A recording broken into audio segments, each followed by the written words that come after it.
So this is a swamp cooler. It's a gigantic one, and you could see me standing next to it to show you how big it is. And while it is, the fan is spinning, there's something wrong with the circuit board or motherboard inside of here. We're going to see if we can open it up and fix it. So in changing this, you can see all the circuitry.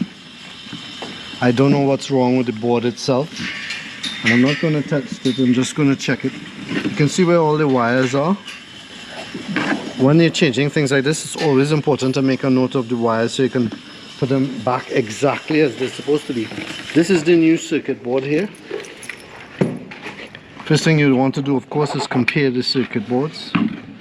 Make sure they have the same model number, you can see it there, and that the wires and everything have a place to go. And as you can see, they are identical. Under here there's also a wire which is not here, so we have to check that out.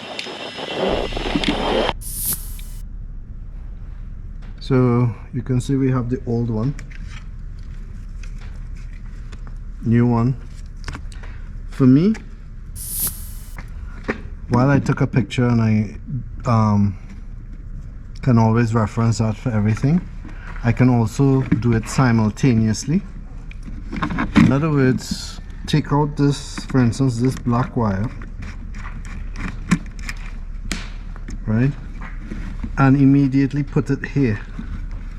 Now I don't know who did that, but that's really bad. So while I thought I was going to just join it in, that wire needs to be longer, and I'm going to show Sean, my electrician friend, just how bad it is. Okay. Don't connect a wire that looks like this to something that looks like that. It needs to wrap around at least, so it needs to be longer. Are you wanting to just do just a straight piece of copper, or do you want to try to wrap it around? No, I want to wrap around. So we need long enough. You're not trying to leave any end of insulation on it, are you? Because we do that sometimes. Well, yeah, but I wanted to at least make one loop, and then the insulation should be here. Okay. So what? It's okay if you're recording. You don't care, right? I don't think it's long enough, but what I'll do, I'm not going to do it, but what I'll usually do is go like this, and then like expose it. Like, well, I'm not going to do it, but expose it, like kind of pull it out, but leave the insulation on the end. Mm-hmm. But I don't know if that's really. We should just expose the copper, right? In this situation, we'll just expose. So what you're talking about, just making a split so that it stays. And then I usually leave the insulation. You could do that. You have a tool for that? I don't. I usually just make them. Yeah. Go for it. How are you doing it?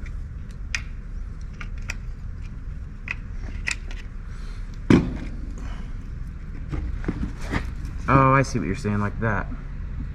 Oh, no, I don't need that, but that's okay. Here, watch. I do this all. Just give me the thing. That's what I'm talking about.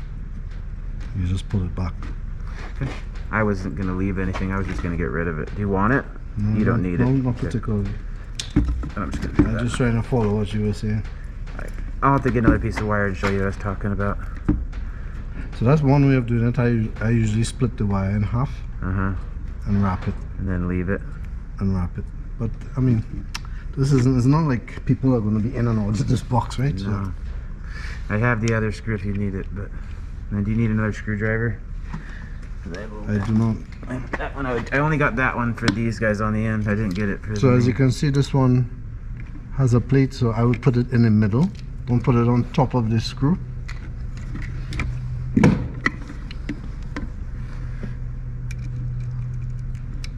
Unless you want to wrap it, then you would need to take out the whole thing. Which I think we're going to have to do anyway, right? And then you can wrap it here. What I sometimes do is split it like this.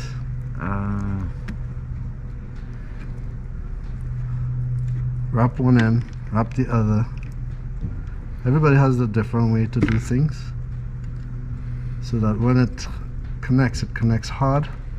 You're not just counting on the screw, but it's already wrapped in addition to you putting on the screw. That's just one way to do it for me.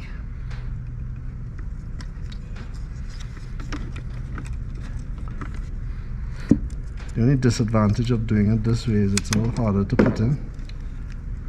Not I don't like hard. that screwdriver. Sean doesn't like it. I like it because it has this spindle thing here. So when you put your palm here, you can turn it. But it doesn't tighten down here because it's so teeny.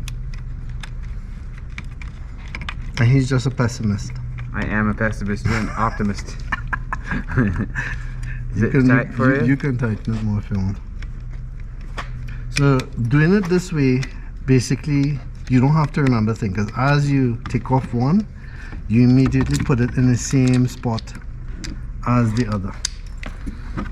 So rather than just taking out a set of wires and then trying to figure out where they go, you do it all at the same time. Are we going to do the same on all? Or? You want to split it? No, it's up to you. I was just demonstrating. You could do whatever.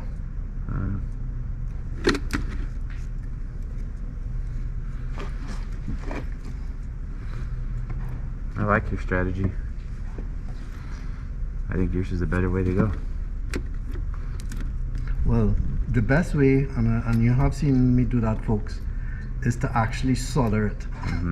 And I mean, that's kind of extreme. Most people will say that's unnecessary, but with the solder, you just guarantee that nothing's coming out and that the contact is sure.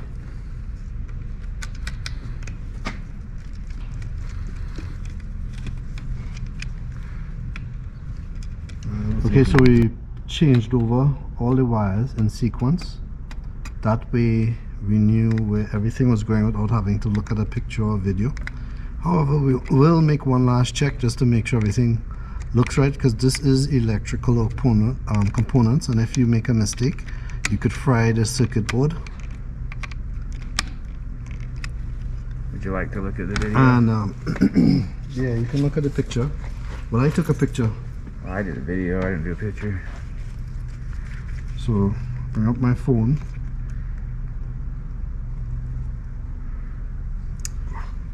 Where we are is by some stables, so there's a lot of flies all around us.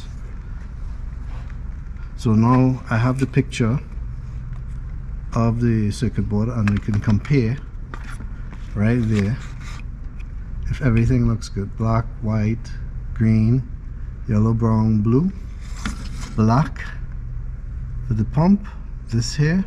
So everything looks right.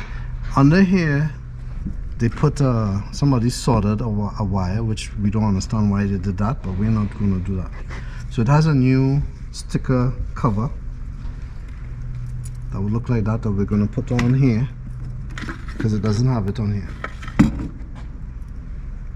Do you want to test And it? unlike the last one, you can actually see the LED lights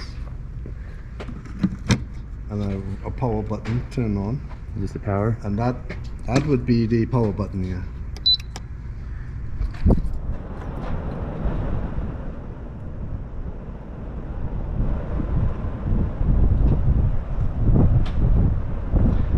So it may look like if it's starting slow, that's actually how the swamp cooler works.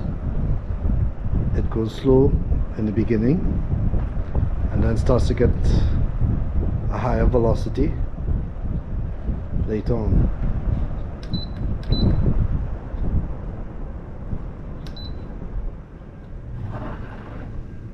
It's actually kicking in the water. You can actually hear it moving. It's doing all the things that it didn't do before.